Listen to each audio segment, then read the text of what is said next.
21절에서 31절까지 말씀입니다.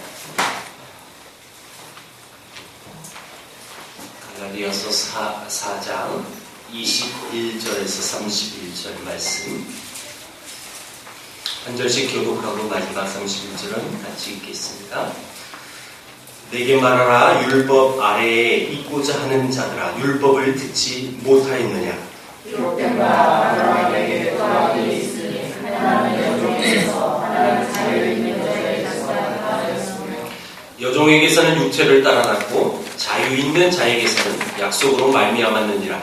이것은 비유니 이 여자들은 구원이 아니라 하나님 신상으로부터 졸라간 자니 곧 하가라. 이 하갈은 아라비아에 있는 신의 산으로서 지금 있는 예루살렘과 같은 곳이니 그가 그 자녀들과 더불어 종노릇하고 오직 위에 있는 예루살렘은 자유자니 곧 그의 어머니라. 기록된 바 잉태하지 못한 자여 즐거워하라. 산고를 부르는 자여 소리질러 외치라. 이는 홀로 사는 자의 자녀가 남편 있는 자의 자녀보다 많음이라 하였으니 동태자라 너희는 이삭과 같이 약속의 자녀라. 그러나 그때의 육체를 따라 난 자가 성령을 따라 난 자를 박해한 것 같이 이제도 그러하도다.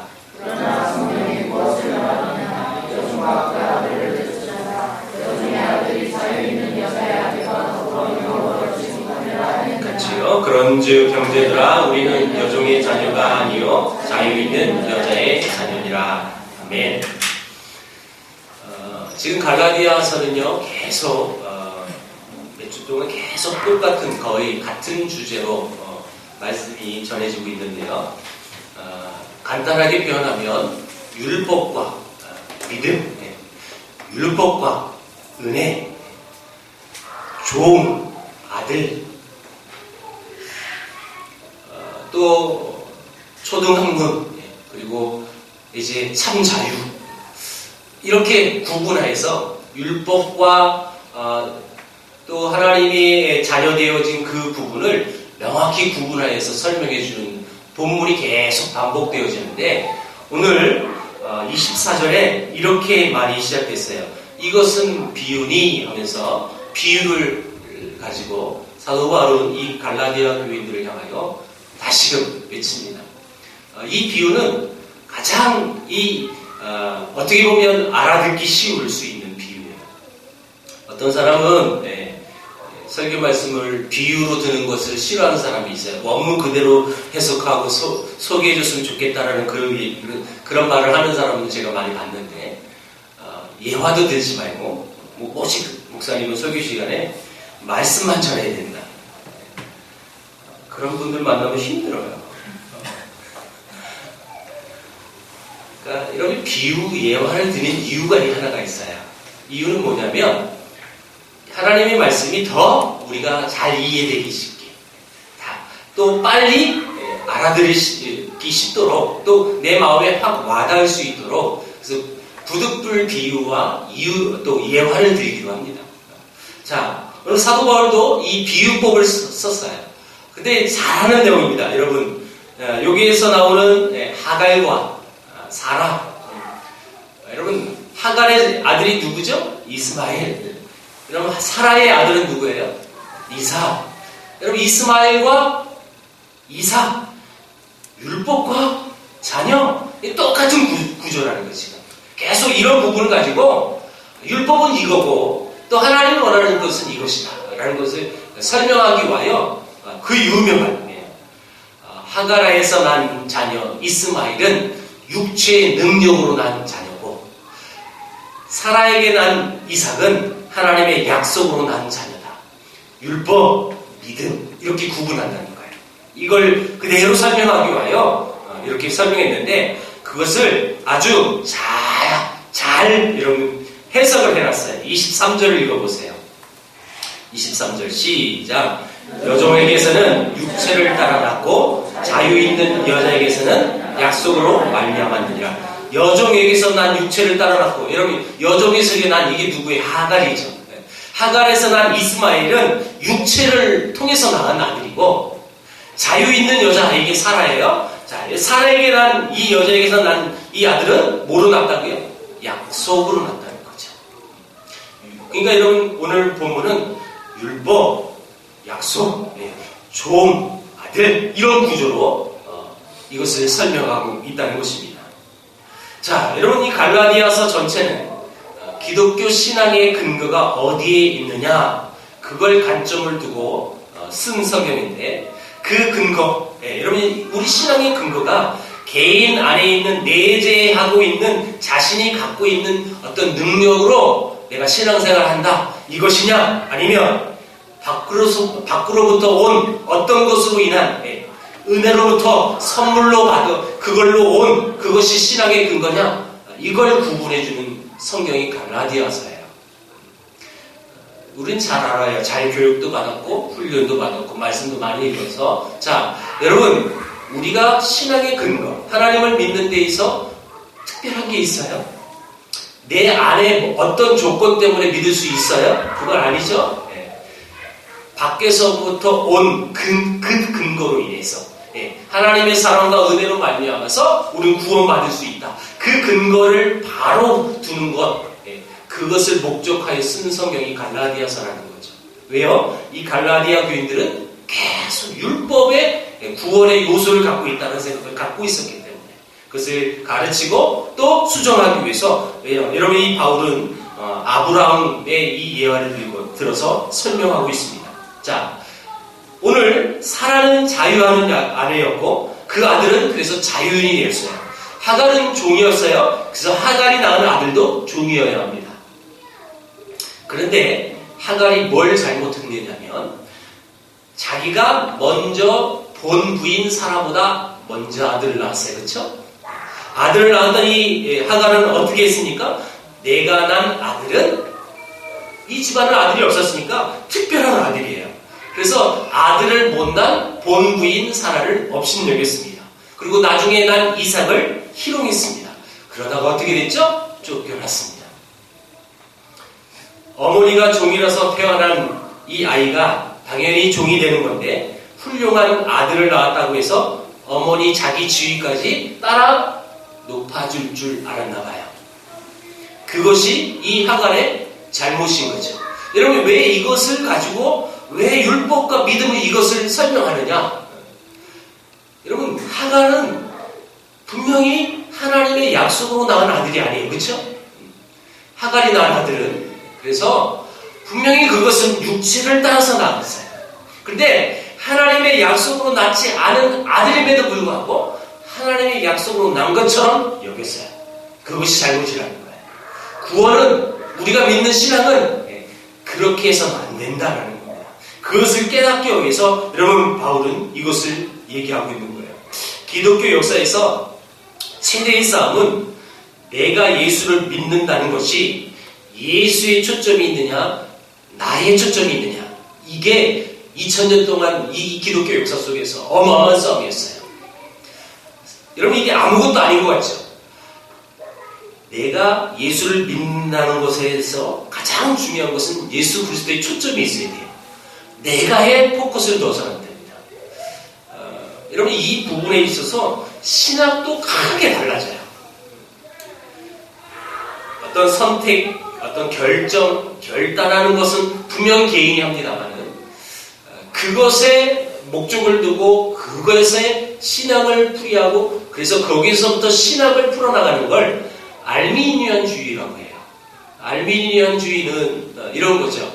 특별히 이제 교단으로 표현하면 감리교, 성결교, 오순교, 순복음 이런 계통이 이 알미니안주의예요. 장로교의 큰 차이점이 그 부분이거든요.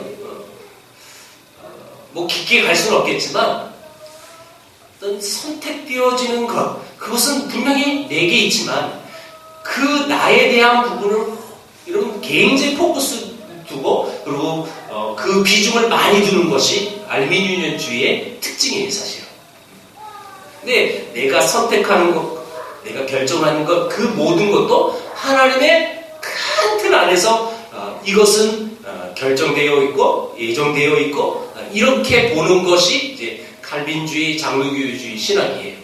뭐 이런 어렵게 생각을 하지 마세요. 제가 쉽게 풀이합니다.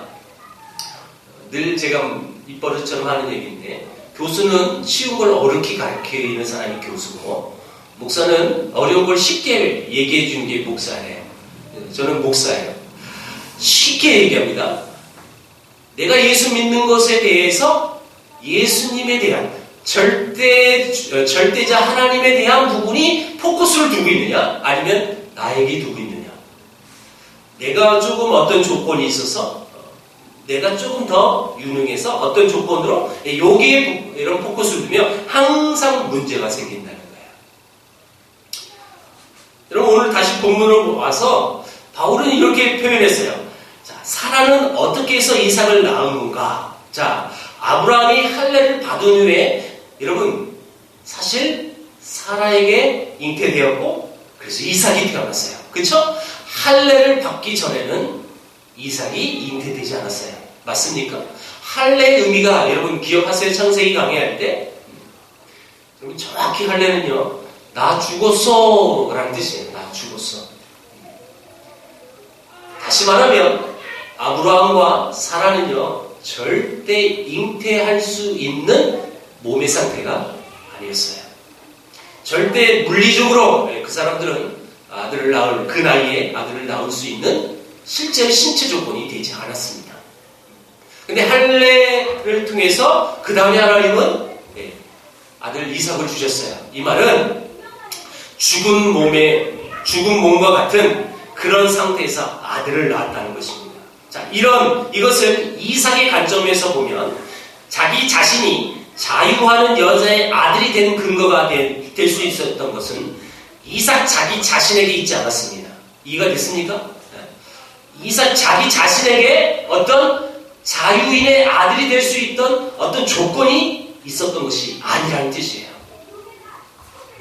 그러면 그가 어떻게 자유인의 아들이 될 수 있었느냐? 그것을 성경은 이렇게 불러요. 은혜라고 불러요. 은혜. 죽은 몸에서 아들이 나온 것은 아브라함이나 사라의 능력이나 그리고 그들의 노력과 아무 상관이 없다는 거지. 그것은 아무 상관없이 하나님의 선물. 오늘 본문은 그것을 이렇게 표현합니다. 약속으로 난 것. 이렇게 표현한 거예요. 본문에서는. 약속으로 난 것. 자, 여러분, 그래서 우리가 다른 성경을 한번 찾아볼 건데, 오른쪽으로 여러분 조금만 넘기면 골로새서가 나와요. 골로새서 2장 20절을 찾아보세요. 빌립보 다음에 있어요. 2장 20절.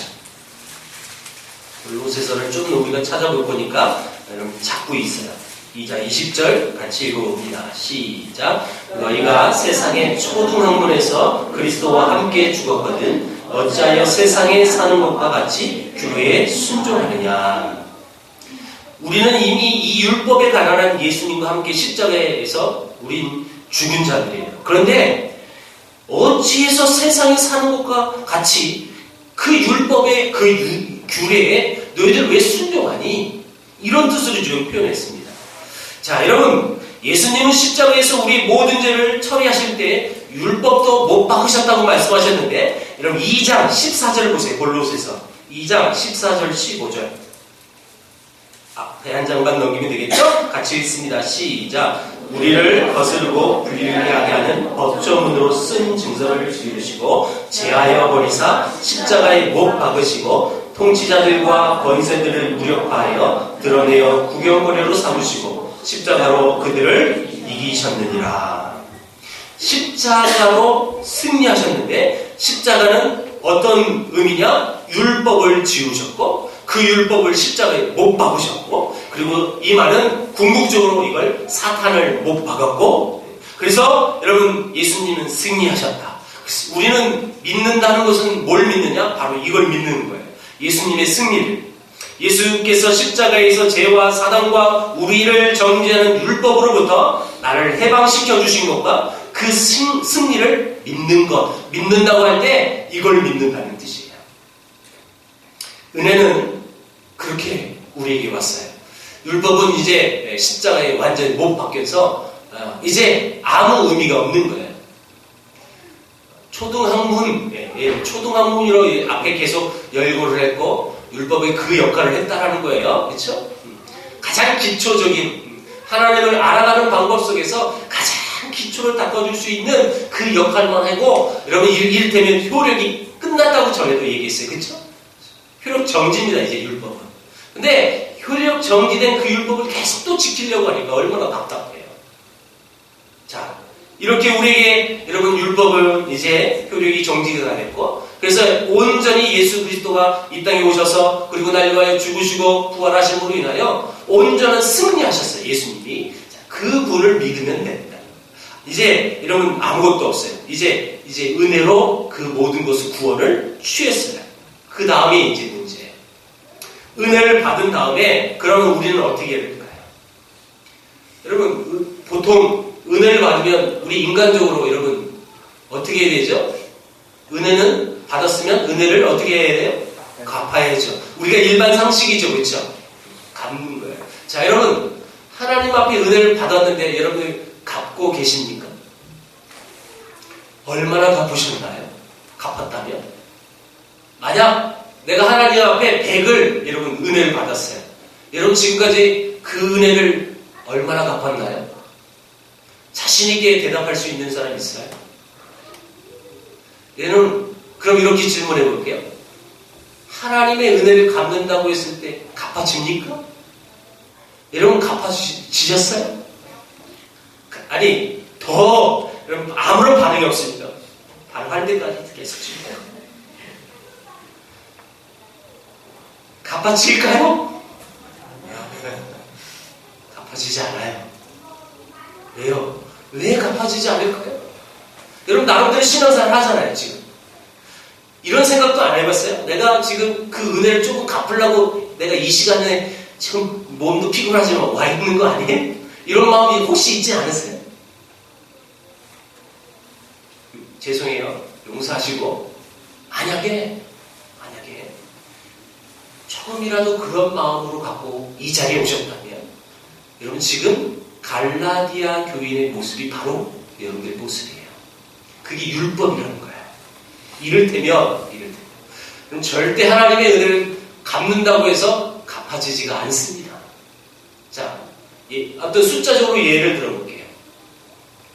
여러분 만약에 하나님 앞에 은혜를 받은 것을 그래서는 안 되지만 또 그렇게 할 수도 없겠지만 예를 들어서 만약에 1억이라는 돈으로 표현을 했다고 치고 여러분 열심히 내가 1억을 여러분 몇 년 벌어서 여러분 그 1억을 갚을 수 있겠죠. 그쵸? 갚을 수 있는 거예요. 그쵸? 몇 년 열심히 하면 그쵸? 근데 성경은 우리에게 이해하기 쉽게 하나님 앞에 우리가 은혜를 받은 것 그것을 돈으로 예수님께서 예화로 표현을 해줬어요. 얼마를 빚었느냐? 1만 달란트 빚진 걸. 여러분 1만 달란트 빚진 거 기억하세요? 비유? 1만 달란트는요 수백조예요. 우리 돈으로 지금 환산하면 여러분 평생을 벌어도 수백조 벌 수 있을까요? 현대 삼성 재벌도 못 벌어요. 수백조는. 아무리 길고 나라도 수백조를 벌 수 있는 사람이 인간은 없어요. 자, 그러면 왜 예수님이 1만 달란트라는 여러분 이 화폐 단위를 굳이 설명해 주셨느냐는 거예요. 갚을 수 있다 없다? 갚을 수 없다는 거예요. 아무리 하나님 앞에 받은 은혜가 크다고 해서 그 은혜를 그래서 내가 하나님 갚을게요. 아무리 갚아보세요. 갚아지지 않는다는 뜻이거든요. 이 말은. 여러분 물론 우리가 은혜를 받았으니까 그러면 갚을 수 없으니 은혜를 갚는 어떤 마음 자세라든지 그런 건 아무것도 안 가져도 되냐? 그런 뜻은 아니죠. 그렇죠? 물리적으로 아무리 해도 갚아질 수 없다는 것을 정의한 다음에 그런 우리는 어떤 삶을 살아가야 하느냐? 그 은혜에 합당한 삶을 살려고 노력을 해야 하는 거예요. 근데 그 은혜에 합당한 삶을 사는 것이 갚는 것이다. 이건 오해예요. 그렇게 계산해서는 안 된다는 거예요. 내가 그렇게 살려고 하는 것, 이러면 좀 조금씩 갚아지겠지? 언젠간 채워질 거야? 그런 의미가 아니라 우리가 할 수 있는 범위가 있어요. 아무리 갚으려고 해도 갚을 수 없는 어마어마한 여러분 은혜와 사랑을 우리는 받은 거예요. 도대체 할 수가 없어요. 아무리 길고 날고 뛰어도 할 수 없으니 그러면 우리는 뭘 할 수 있느냐? 그 은혜에 합당한 삶을 살아가는데 그 합당한 삶은 그럼 도대체 뭐냐? 그 은혜를 받은 그 경험한 우리가 그 은혜를 여러분 그대로 흘러보내는 것. 이것이 최고의 합당한 삶이라는 거예요. 이해가 되셨는지 모르겠어요. 무슨 얘기냐? 여러분 우리 주님으로부터 내 죄를 사함을 받고 나는 구원받아서 하나님의 자녀가 됐어요. 아들이라고 말했어요. 오늘도 찬양했어요. 아바 아버지라고 부를 수 있는 은혜를 주셨어요. 자, 아무리 크고 놀라운 은혜라고 할지라도 아무리 갚으려고 해도 갚아지지 않아요. 그러니 어떻게 해요? 내가 받은 그 사랑, 그 은혜는 숫자적으로 계산할 수가 없는 거예요. 그러니 그 사랑을 어떻게 하는 거예요? 내가 받은 그대로 흘려보내는 거예요. 나 또한 여러분 그 사랑을 믿지 않는 자들에게 흘러보낼 수 있는 그런 삶. 그것이 오늘 여러분 합당한 이 땅을 살아가는 하나님의 자녀의 삶이라고 말하는 것인데 오늘 본문에는 그것을 이렇게 표현합니다. 약속의 자녀가 그런 삶을 살아가야 하는데 자, 그래서 여러분 결론적으로 얘기한다면 나는 도대체 하나님의 자녀라고 불려질 만큼 그런 조건도 없었고 또 그 은혜와 사랑을 경험했지만 갚을 수도 없어요. 그러니 나는 여러분 그 사람 때문에 큰 소리 치고 싶어도 큰 소리 칠 수 없는 그런 사람이에요. 여러분 그 은혜 때문에 내가 잔머리를 부리고 얍삽하게 이 땅을 살아가고 싶어도 이제 더 이상 그 은혜가 있기 때문에 그렇게 살아갈 수 없는 거예요. 오직 내일 일은 난 몰라요. 장래일도 몰라요. 주님이 내 목자이시기 때문에 그 약속만 저는 믿고 살겠습니다. 이렇게 순수하게 또 그 진리의 말씀을 붙들고 온전하게 삶을 살아가는 것 그게 이를테면 갚는 합당한 삶이라는 것입니다. 자, 오늘 본문은 그걸 약속의 자녀라고 하는 거고 자, 여러분 그래서 이 본문 속에 27절에서 31절의 결론이 뭐냐면 너희는 이삭처럼 약속의 자녀다라는 거예요. 그럼 이 하갈에서 난 이스마엘과 사라에게 난 이삭의 비유를 왜 들었어요? 너희들은 이처럼 자유인의 아들이다. 하나님의 약속의 자녀인데 왜 하나님의 약속의 자녀가 왜 종의 자녀처럼 살려고 그러니? 이렇게 지금 얘기하고 있는 거거든요. 29절을 읽어봅시다. 29절 시작. 형제들아 너희는 이삭과 같이 약속의 자녀라. 네, 오늘 다시 본문으로 왔어야 되는데 제가 얘기를 안 했죠. 여러분 골로새서 피고 있죠. 그죠? 다시 오늘 본문 4장 29절 같이 다시요. 시작. 28절 시작. 형제들아 너희는 이삭과 같이 약속의 자녀라. 여러분 내가 약속의 자녀라면 해야 할 일은 한 가지예요. 약속의 자녀다운 삶을 살아가야 하는데 자 29절 읽어봅니다. 시작. 그러나 그때 육체를 따라 난 자가 성령을 따라 난 자를 박해한 것 같이 이제도 그러하다. 무슨 얘기냐면 여러분 이삭이 태어난 이를테면 우리 한국식으로 얘기하면 돌잔치를 하는 거예요. 그렇죠? 돌잔치를 할 때 여러분 이스마엘이 이삭을 희롱했어요. 그 표현을 오늘 이 갈라디아에서는 박해라고 지금 표현한 거예요. 율법으로부터 난 자는 종인데 지금 종이 약속의 자녀 이삭을 핍박하는 거예요. 근데 그 핍박이 지금도 있다는 거예요. 지금도. 자, 박해한 것 같이 이제도 그러하도다. 여러분 종이 여러분 주인의 아들 상속자를 여러분 박해할 수 있나요? 상식적으로? 그래서는 안 되잖아요. 그래서는 절대 안 되는 거예요. 근데 지금 그 일이 옛날에 벌어졌잖아요. 이스마엘이 이삭에게 했던 것처럼. 결국 지금 무엇을 말하고 하는 거냐면 바르게 믿는 사람에게는 여러분 핍박이 있을 수 있다라는 것과 또 한 가지 아무리 그런 핍박이 올지라도 율법주의와 타협해서는 안 된다라는 이 말이 함축되어 있는 거예요. 왜요? 너는 이삭처럼 약속의 자녀이기 때문에. 그러나 여러분 30절부터 31절 한번 읽어봅니다. 30절 31절 시작. 그러나 성경이 무엇을 말하느냐. 여종과 그 아들을 내쫓으라. 여종의 아들이 자유 있는 여자의 아들과 더불어 유업을 얻지 못하리라 하였느니라. 그런즉 형제들아 우리는 여종의 자녀가 아니요 자유 있는 여자의 자녀니라. 여러분 그 핍박이 있었을 때 하나님은 여러분 어떻게 명령하셨어요? 하갈과 이스마엘을 어떻게 하라고 그랬죠? 내쫓으라고 그랬죠.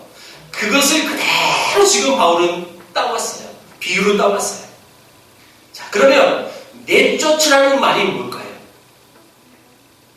분명히 역사적인 사건을 갖고 와서 이 율법과 믿음을 소개하고 율법과 은혜에 대한 부분을 여러분 설명해 주는 과정 속에서 내쫓으라는 걸 뭘 내쫓으라는 거예요? 내 안에 있는 율법주의를. 인간이 은근히 자기 공로를 주장하는 그것도 교회에 들어왔습니다. 자기가 한 일과 공로와 자기의 영향력과 역할을 은근히 내세우려고 하는 그 모든 것을 내쫓아라는 거예요. 또 우리들 중 안에 또 신앙의 이름으로 들어와서 신앙처럼 보여지지만 정작 그것은 신앙이 아닌 신앙처럼 포장되어지는 것으로 그것으로 내 이름 내고 내 영향력을 펼치고 어떻게 하든지 나를 내세우려고 하는 어떤 공로주의나 자기 우월주의라든지 이 모든 것, 그 모든 것 내쫓으라는 거예요. 근데 여러분 꼭 잊지 마십시오. 이것은 쉬워요. 내 안에 어떤 그 교만과 그런 것들을 구별할 수가 있어요. 중요한 것은 신앙의 근거를 자기 안에서 찾으려고 하는 것, 그 모든 것 내쫓는 것, 이건 이해가 빨리 됐고 또 여러분들 다 이해했으리라고 저는 믿습니다. 그런데 내가 그런 능력도 없고 실력도 없고 내가 무엇을 할 수 없다 하는 그런 것이 없다는 것 때문에 자책하는 그것조차도 내쫓아야 하는 것입니다. 내가 누구인가? 여러분 제가 지금 몇 주에 걸쳐서 이 말을 더 반복적으로 하는 것 같은데 내 신분이 누구인가를 바로 알아야 된다고 했어요. 그렇죠? 내 신분, 내 존재가 어떤 존재인지 그것을 바로 알아야 돼요. 교만도 여러분 죄악이에요. 그런데 한없는 자신감 없는 것도 여러분 죄악입니다. 내가 누구예요? 하나님의 아들이에요. 그렇죠? 오늘 제목이 뭡니까? 종입니까? 아들입니까? 종인가 아들입니까? 여러분들은 종입니까? 아들입니까? 아들이십니까? 그러면 아들다운 삶을 살아가야 되겠죠? 아들다운 삶. 자기 공로주의 그런 것들은 구별하기도 쉽고 이해도 빨라요. 그러나 내가 할 수 없어요. 나는 하나님의 구원받은 자녀이긴 같긴 한데 능력도 없고 힘도 없고 이런 움추려고 하는 그 모습도 그 자책으로부터 또 우리가 해방되어야 합니다. 여러분 31절에 뭐라고 그랬나요? 형제들아 우리는 여종의 자녀가 아니요 자유 있는 여자의 자녀라. 진짜 자유를 우리는 알아야 합니다. 교만도 해서도 않지만 지나친 겸손이라고 말하기는 좀 그렇고 지나친 자존감이 없는 것도 문제라는 것입니다. 여러분 하나님의 아들 그리고 종의 아들 이 구분하는 거 쉬워요. 우리는 또 자신 있게 대답할 수 있어요. 우리는 하나님의 아들이라고 지금 고백했는데 하나님의 아들이면 하나님의 아들처럼 삶을 살아가야 합니다. 그것이 뭘까요? 요한일서 4장 9절에서 11절에 보면 이렇게 기록합니다. 제가 읽겠습니다. 하나님의 사랑이 우리에게 이렇게 나타난 바 되었으니 하나님이 자기의 독생자를 세상에 보내심은 그로 말미암아 우리를 살리려 하심이라. 사랑은 여기 있으니 우리가 하나님을 사랑한 것이 아니요 하나님이 우리를 사랑하사 우리 죄를 속하기 위하여 화목제물로 그 아들을 보내셨습니다. 자, 여러분 우리가 하나님을 사랑한 것이 아니요 하나님이 어떻게 했다고요? 우리를 사랑한 거예요. 이 부분을 정확히 아셔야 돼요. 우리는 늘 하나님을 사랑한다고 고백해요. 네, 맞아요. 우리 하나님을 사랑하지만 그 앞서서 하나님이 우리를 먼저 사랑하셨습니다. 이 비밀을 놓치지 말아야 됩니다. 여러분, 이게 순서가 이런 반대가 되면 자기 공로주의가 되는 거예요. 내가 하나님을 내가 목숨 다해 사랑하려 할 수 있는데 이렇게 다가가서는 안 되는 거예요. 비밀이에요, 비밀. 분명 우리가 하나님을 사랑하지.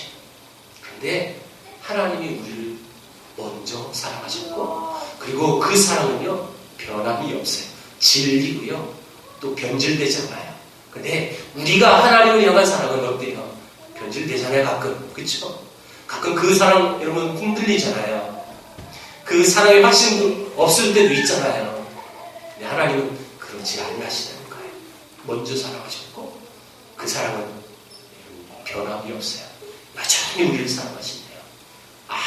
아무 이유 없이, 아무 조건 없이. 여러분, 그 하나님을 발견하면 하나님의 아들인가 종의 아들인가 이건 너무 쉬운 문제고요. 우린 더 나아가서 하나님의 아들이면 하나님의 아들다운 그 비밀을 바로 깨닫고 살아가야 하는 것입니다. 그리고 오늘 말씀하신 것처럼 내 안에 있는 율법주의, 나를 종되게 만들려고 하는 그 모든 것 내 안에 내쫓아야 합니다. 하나님이 원하는 아들의 삶은 바로 이것입니다. 여러분, 저와 여러분들이 이런 하나님의 아들됨을 바로 깨닫고 아들된 그 모습으로 삶을 살아가서 하나님이 기쁘시게 하는 저와 여러분들에게 주의 이름으로 축원합니다. 기도하겠습니다. 하나님, 나를 나되게 한 것은 오직 하나님의 은혜인 줄 믿습니다. 예수 그리스도의 안에 나타난 하나님 아버지의 은혜와 사랑이 내 신앙의 유일한 고백이 될 수 있도록 인도하여 주옵소서. 인간의 공로와 또 자존심을 가지고 그리고 싸우고 그리고 어리석음을 살아가는 그 모든 것을 하나님 벗어버리게 하여 주옵소서. 그래서 하나님, 내가 나된 것이 하나님의 은혜인 것을 고백하며 날마다 살아갈 수 있는 우리 모두 되게 하여 주옵소서. 예수님의 이름으로 기도드립니다. 아멘. 찬송합니다. 죄에서 자유를 얻게 하고. 오늘 말씀을 기억하면서 여러분, 우리가 자유하는 여자의 아들이에요. 여러분, 자유하는 여자의 아들이 될 수 있는 조건은 단 한 가지입니다. 예수 그리스도의 보혈의 피를 믿고 의지하면 여러분 아들이 되는 것인데, 기쁨으로 찬양하겠습니다.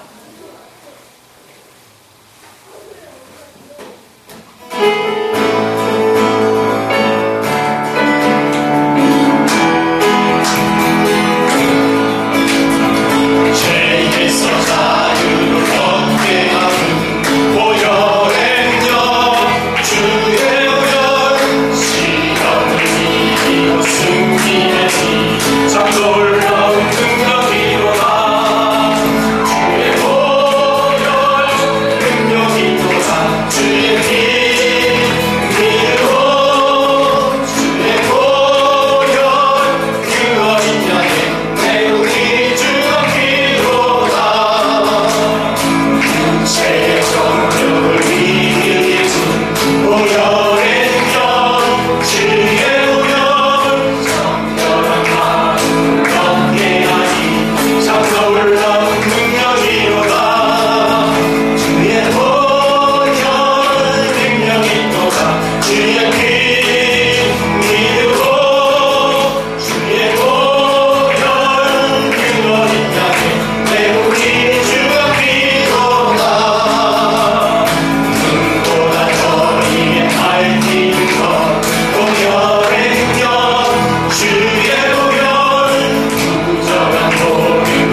여러분 주의 피로 인하여서 하나님의 아들 되었습니다.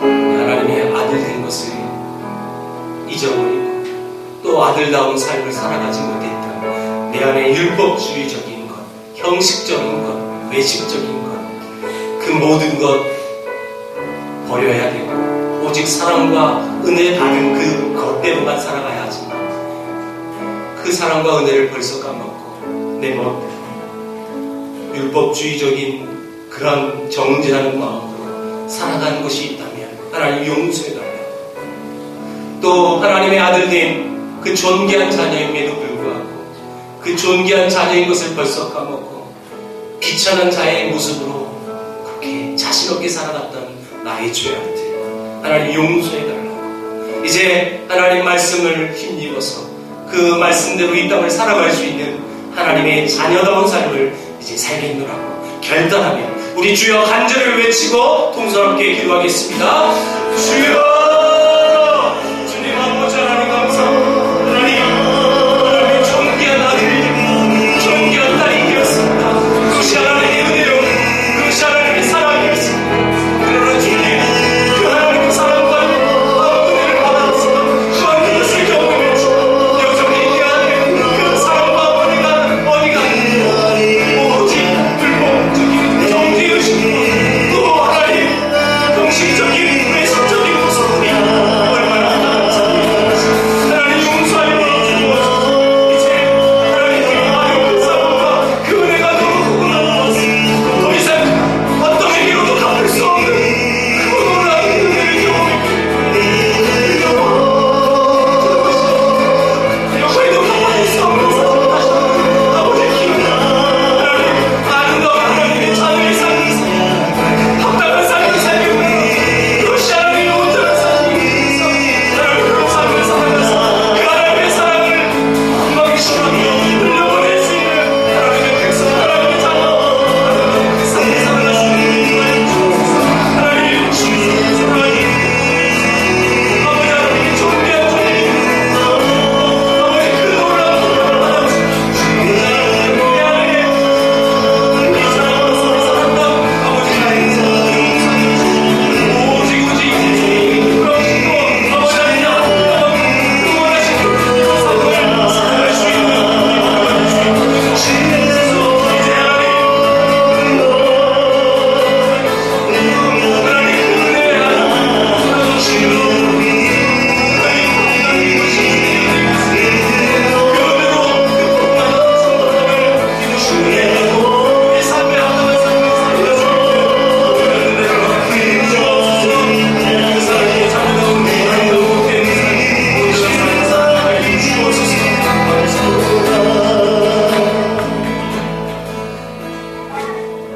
하나님 시간 교회를 위해서 기도할 때 여러분 잘 아시죠? 우리 교회 이전의 문제를 놓고 기도합니다.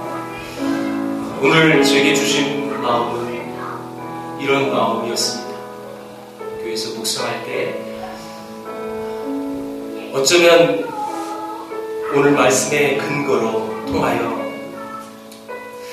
우리가 육체의 능력으로만 교회 이전을 놓고 또 간구하고 나가진 않았는가.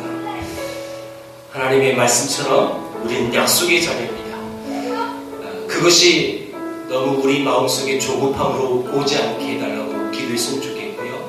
하나님의 약속의 자녀, 또 하나님이 뜻이 있어서 거룩한 이곳에 세우신 하나님의 뜻이 분명히 있다면 조급함이 아닌 하나님이 주신 가장 선한 방법으로 인도하실 것을 신뢰하고 오늘 이 주신 말씀을 기억하면서 하나님, 우린 약속의 자녀고 약속의 자녀가 모인 교회입니다. 하나님 선하게 인도하여 주옵소서. 하나님의 뜻이 어디 있는지 우린 정확히 구별할 수는 없겠지만 하나님의 신실한 그 방법으로 우리가 믿고 나가겠습니다. 절대 이 문제를 인하여 내 마음이 불편함이 없고 또 조급함이 없게 하시고 또 안타까운 마음도 없게 하여 주옵소서. 자유하게 하여 주옵소서. 우리에게 자유를 주신 하나님, 이 교회 이전의 문제에 하나님 우리 교회가 자유할 수 있는 은혜를 더하여 달라고 간절히 기도하시고 또 이번 주부터 우리 각 가정 많지는 않지만 여러분 신방이 기획되겠습니다. 하나님의 말씀 선포되어지고 가정을 위하여 기도할 때 하나님 놀라운 막혔던 것이 풀려지게 하시고 하나님 간구한 것들이 응답되어질 수 있는 귀한 은혜의 신방기간이 되게 해달라고 시간 우리 교회 이전 문제와 신방을 위해서 주여 간절히 외치고 기도하겠습니다. 주여 주님 아버지 하나님 감사합니다. 하나님 이 교회 이전의 문제를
신실하게 인도하시는 하나님 감사합니다.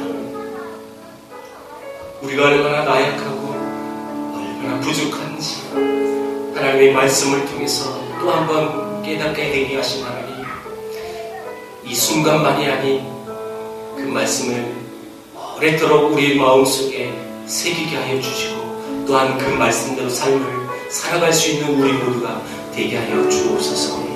각 가정마다 아픔을 싸매주시고 하나님 얽혔던 것이 풀려지게 하시고 하나님 간절히 눈물로 기도하는 기도의 제목들마다 하나님 뜻간도에서 이루어질 수 있는 응답의 역사를 허락하여 주옵소서.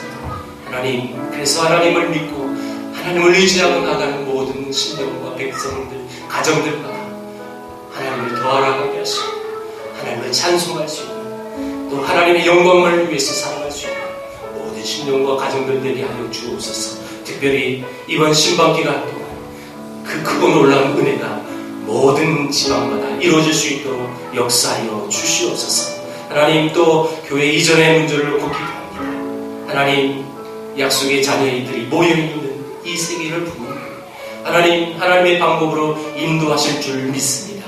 하나님 그 일들을 우리가 신뢰하게 하시고 또한 신뢰만 하고 방관하는 자가 아닌 더 간절함으로 사모함으로 주님 앞에 우리 모든 성도가 기도하며 나가게 하여 주시옵소서. 그래서 하나님이 하셨음을 고백하게 하시고 하나님의 영광만 나타낼 수 있는 우리 세계를 품은 교회가 되게 하여 주시옵소서. 하나님 이제 하나님 예배드리고 기도하고 이제 돌아가는 모든 발걸음들을 지켜주시고 하나님 각 가정마다 하나님 주시는 평안으로만 살아갈 수 있는 크고 놀라운 은혜를 더하여 주시옵소서. 예수 그리스도의 이름으로 기도합니다. 아멘. 하늘에 계신 우리 아버지여, 이름이 거룩히 여김을 받으시오며 나라의 임하옵시며 뜻이 하늘에서 이루어진 것 같이 땅에서도 이루어지며 오늘날 우리에게 일용할 양식을 주옵시고 우리가 우리에게 죄진 자를 사하여 주는 것 같이 우리 죄를 사하여 주옵시고 우리를 시험에 들게 하지 마옵시고 다만 악에서 구원하옵소서. 대개 나라와 권세와 영광이 아버지께 영원히 있사옵나이다. 아멘.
어떻게 하고 근데